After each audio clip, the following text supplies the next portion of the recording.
siapa kita sekarang tidak bisa dipisahkan dari mana kita berasal. Apakah kamu percaya self-made man artinya seorang yang sukses berkat dirinya sendiri? Faktanya mungkin lebih kompleks dari kalimat yang sederhana tersebut.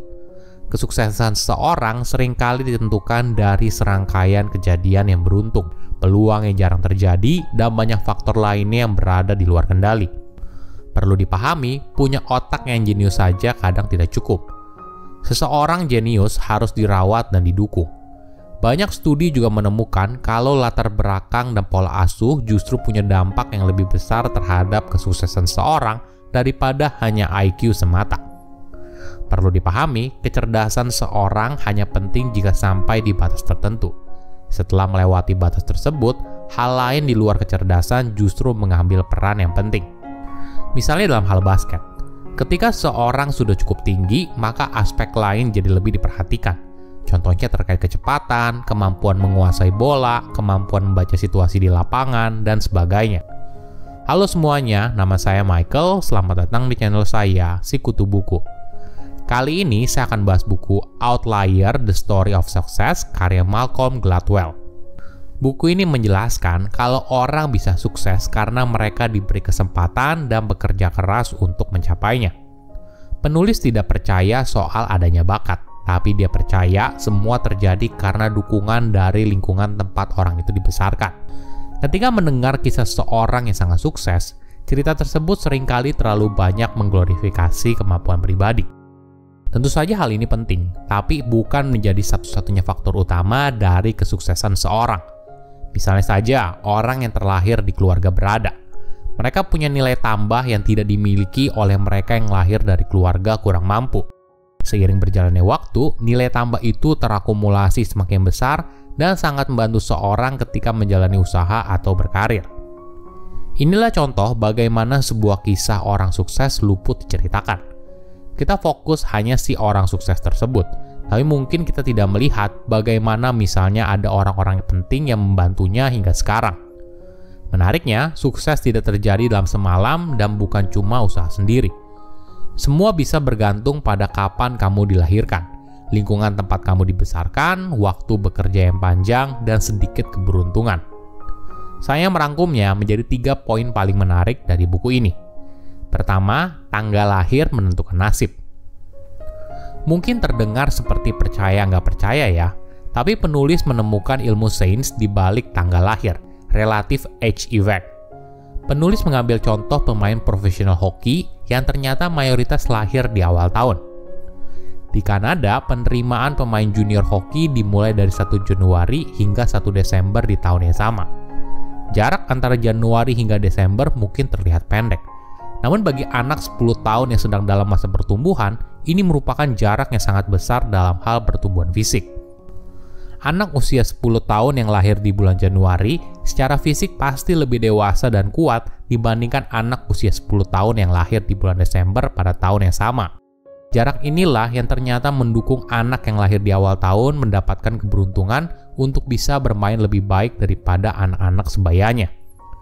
Semua ini tentunya apabila diakumulasikan bertahun-tahun akan menghasilkan anak yang lahir di awal tahun menjadi lebih mudah diterima di liga profesional ketika mereka dewasa. Bukan hanya tanggal lahir, keluarga tempat mereka dilahirkan juga penting. Anak-anak yang lahir dari keluarga kelas menengah dan tinggi diajarkan untuk mengutarakan pendapat dan berpikir secara independen. Nggak aneh jika seiring berjalannya waktu, hal ini membantu mereka ketika dewasa. Mereka tumbuh dengan kepercayaan kalau apa yang mereka katakan itu penting loh dan bisa didengar. Selain itu, orang tua mereka juga lebih terlibat dalam hidup dan juga minat mereka. Misalnya saja anak yang dari kecil punya jadwal yang padat. Sehabis pulang sekolah ada les piano, kumon, basket, dan sebagainya. Jadwal yang padat dan berada pada lingkungan yang berbeda-beda membantu mereka untuk beradaptasi pada lingkungan yang berbeda. Mereka juga belajar bagaimana bicara dengan orang yang lebih tua dan mengutarakan pendapatnya ketika dibutuhkan.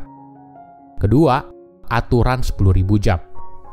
Penulis menjelaskan angka ajaib 10.000 jam untuk mengubah seorang dari amatir menjadi pemain kelas dunia. Penulis mencontohkan bagaimana Bill Gates mengakumulasikan 10.000 jam dimulai dari Gates masih sekolah menengah pertama di Seattle. Uniknya di kasus Gates, penulis tidak hanya menekankan pada angka 10.000 jam, tapi juga adanya beberapa keberuntungan yang dimiliki Gates tapi tidak dimiliki oleh anak-anak sebayanya. Pertemuan Gates dengan komputer dimulai saat dia bersekolah di sekolah elit swasta dan sekolahnya ternyata membeli sebuah terminal komputer. Ingat, ini adalah tahun 1968, di mana bahkan mahasiswa saja tidak bisa bersentuhan dengan komputer. Namun Gates bisa mulai lebih dulu ketika dia berusia 8 tahun. Setelah itu, kesempatan lain datang dari jejaring keluarganya, yaitu Computer Center Corporation C-Cube, organisasi yang dibentuk oleh University of Washington. Di sana, Gates mendapatkan pekerjaan dan perjalanan Gates dengan programming berlanjut hingga dia mendirikan Microsoft hingga sekarang. Belajar dari kisah Gates, penulis menjelaskan kisah tersebut hanya akan terjadi apabila Gates bersekolah di Seattle. Bayangkan apabila dia lahir di Asia atau Afrika. Mungkin tidak ada Microsoft yang kita kenal sekarang. Ini juga menjelaskan adanya faktor keberuntungan dan kesempatan yang dimiliki oleh Gates, tapi tidak dimiliki oleh orang lain. Ketiga, budaya menentukan kecerdasan matematika. Negara di Asia ternyata memiliki kecerdasan matematika yang lebih tinggi daripada negara Barat. Setelah diteliti, penulis menemukan ternyata ada dua aspek budaya yang sangat mendukung, budaya bertani dan bahasa. Sebagai gambaran, budaya bertani Asia dan negara Barat sangatlah berbeda. Di Asia, bertani adalah pekerjaan yang sangat melelahkan, mulai dari subuh harus bekerja di ladang. Sedangkan di negara Barat, banyak petani sudah menggunakan mesin modern seperti traktor dan mesin lainnya untuk mempercepat proses bertani. Inilah yang menjelaskan bagaimana budaya kerja keras sangat berakar pada beberapa negara di Asia. Bahasa juga memiliki peran yang cukup besar. Penulis menjelaskan bagaimana pengucapan angka dalam bahasa Inggris lebih panjang untuk diucapkan dan tidak menggunakan logika yang sama. Sebagai contoh, untuk penyebutan angka 7 dalam bahasa Inggris adalah 7, sedangkan dalam bahasa Cina adalah qi. Dalam bahasa Inggris ada 2 suku kata, sedangkan dalam bahasa Cina hanya 1 suku kata. Selain itu, untuk angka yang lebih besar, sistem logikanya juga tidak sama. Sebagai contoh, untuk penyebutan angka 11 adalah 11, di mana seharusnya adalah 10-1. Ini ada logika dalam bahasa Cina. Dua faktor ini walaupun terlihat sepele, namun apabila diakumulasikan bertahun-tahun, menjelaskan alasan kenapa anak di negara Asia bekerja lebih keras dan punya kecerdasan matematika yang lebih tinggi. Silahkan komen di kolom komentar pelajaran apa yang kalian dapat ketika baca buku ini. Selain itu, komen juga mau buku apa lagi yang saya review di video berikutnya. Saya undur diri, jangan lupa subscribe channel YouTube Sikutu Buku. Bye-bye.